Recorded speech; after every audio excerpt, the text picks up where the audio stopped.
This is Alan Holden, and today, the KLBP Local Long Beach Diary goes to the Symphony.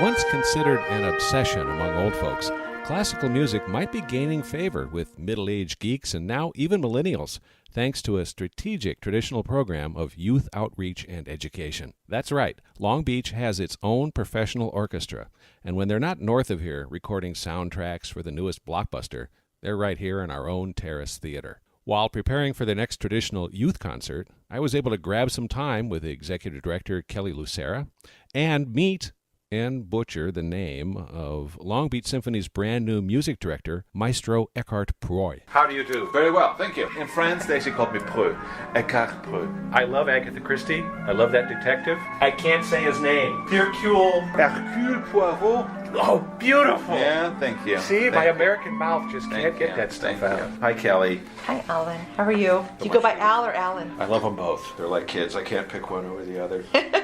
Recently, the new music director. Congratulations. Thank you. Thank you. How are you settling in? I'm settling just fine. You were in Paris 1995 to 1990. A long time ago. A long time ago in Paris. Places. I lived in New York City for 5 years, then moved to Virginia, then to Washington State. The people in every place are very different. The weather's very different. The architecture is very different. The history is very different. The one thing that I always find unites people is the culture and is the music in particular, that certain pieces, certain music works everywhere. Right. And that always, sometimes I'm surprised by that. I shouldn't be. I think at the heart of things, we are all human beings who love the same things. You know, and if you play Brahms, everybody loves it. If you play Mozart, Beethoven, everybody loves it.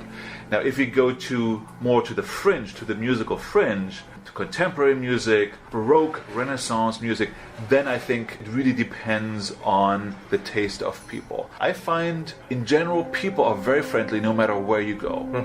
Now, when you come to California, it has a very different feel. Yeah. I mean, this town feels very, warm and open and more laid back in many ways than, for instance, Washington State, where everything is cold. And so here, I mean, you look outside and you see the blue sky in January, and just 24 hours ago I was slipping on ice, surrounded by snow, and I think that has an effect on the behavior of people, and I think also on the needs of people.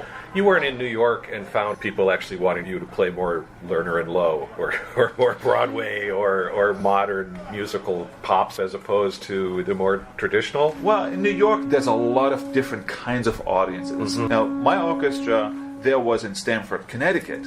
And Stamford, Connecticut, I found to be a rather conservative audience.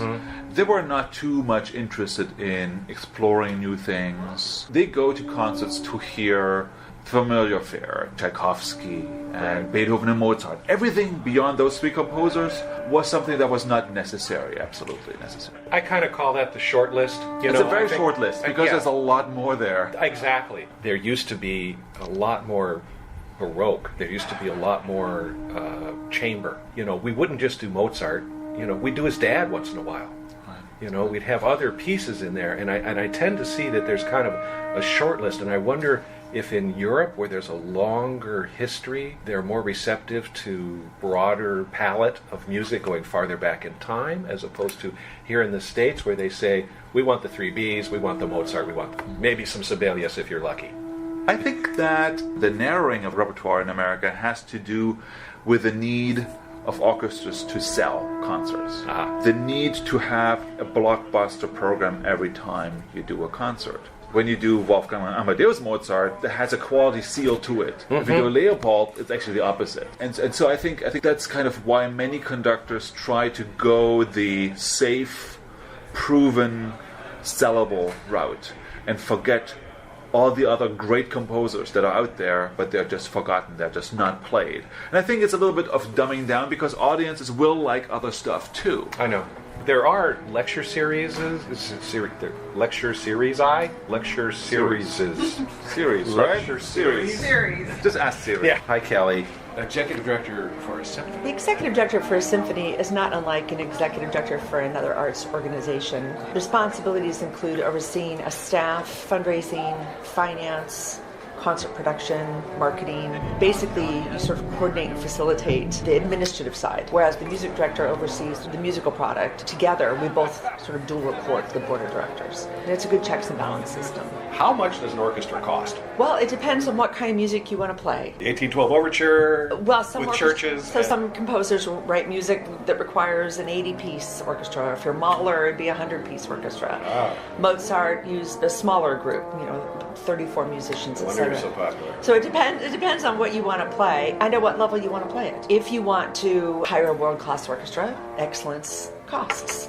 Our annual budget is about $2.8 million, whereas other orchestras are bigger and smaller depending on if you go north or south or. The orchestra has been around since 1935. For about 82 years old when they incorporated, but I think that the first performance was in 35, I believe. I do have the history, so I'm always looking backwards to see what the big accomplishments have been. Let the listeners know she's pointing at a book. It's an actual book of History of the Long Beach Symphony. There you go. Oh, by P.E. Bowles. Very nice. Yeah, so I think I can order this on Amazon. But I think it's important to to see the people who've actually created the legacy that you've inherited. I think that the staff, and I believe the musicians and the board, we all understand that we're a public trust, and the public trusts us to help guide and manage a charity that has been a part of this community for many, many years. And I think that's what differentiates us from some other organizations. I feel that Long Beach really gets that we're an institution here. The difference, I think, between an institution and an organization is the degree of community ownership. And so we know we have a responsibility to honor that. And Long Beach also has a municipal band. it's a wonderful institution that is well supported by the community and by the city. And I think we're very lucky here. We have some extraordinary musical ensembles in town. Do you share any musicians? Most of the musicians we have come from the LA area. Many of them perform in the studios. So John Williams, when he goes to record in LA, John chooses to hire musicians from the Long Beach Symphony, and our concertmaster is actually his concertmaster. We're quite proud of that because John Williams can get whomever he wants. Many of our musicians spend their day performing for the Hollywood studios, Burbank studios, doing TVs and commercials. And Not all of the symphony members are neighbors. no, most of them do not live here, although they probably feel like they spend a lot of time here. The first iPad was 2010. The first iPhone was 2007. You can go back in time. You can go back to the CD, which is 1982. The first television sets made in 1909. Phonograph, 1877. From that point, 1836, we were only communicating in Morse code. And you go further and further back. The first piano wasn't invented until 1700. Up until that point, it was music that was telling the story. People were not gathering up and saying, let's all go to the theater and watch a show. They were saying, let's all go and let's listen to a show. Beethoven's Sixth, the Pastoral.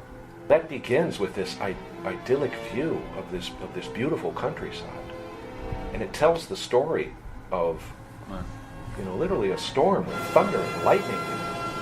And then, clears away and it becomes beautiful again. This is how people were getting their fiction at the time. I think that if there's some way to say, if only you knew how hard it was to tell a story back then.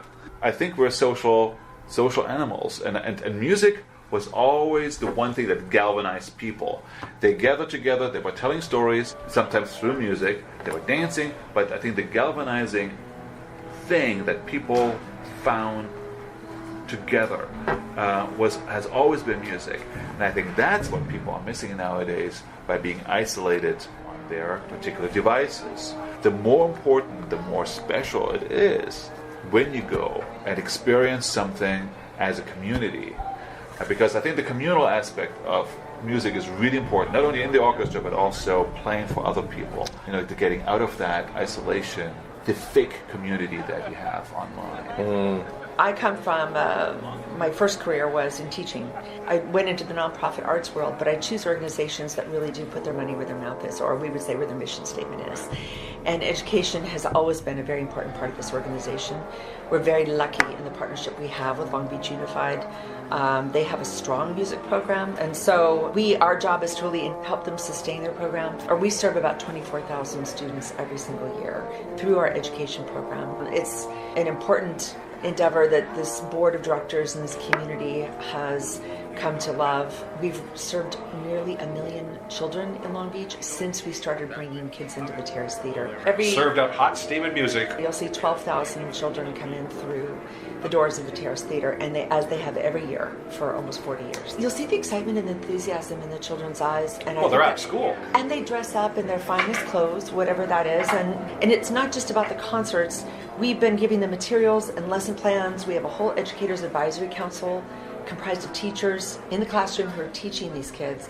And so we have online resources for them. We give them the music. We give them lesson plans. So this is sort of the culmination of months of study.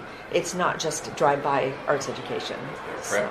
They're prepped. They're ready. They've heard the music many times before. They know what to expect. They know how to behave. They know what they're excited about it.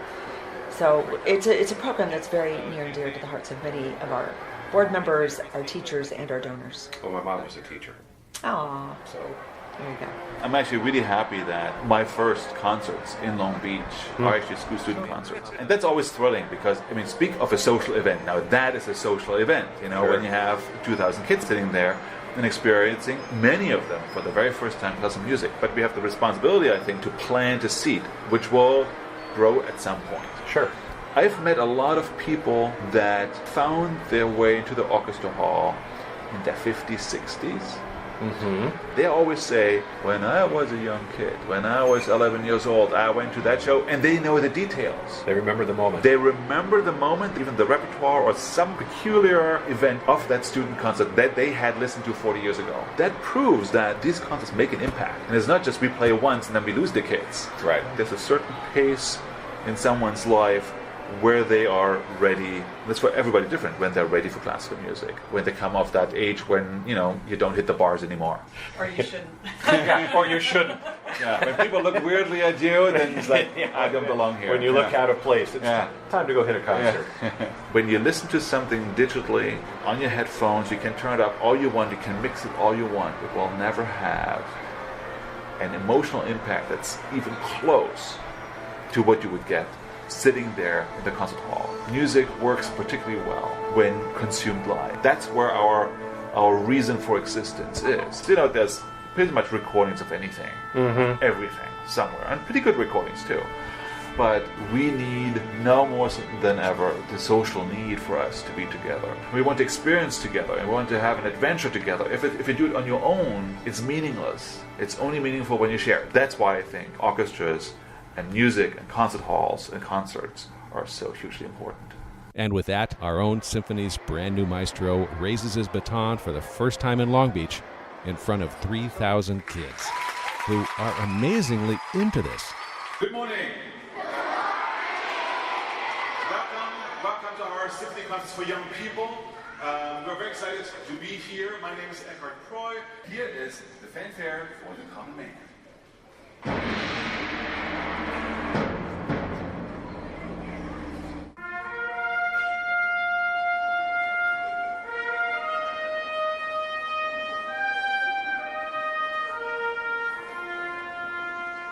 To learn about the classical and pop season for grown-ups, visit longbeachsymphony.org. For KLBP, Low Power FM, the Long Beach Radio Project, I'm Alan Holden.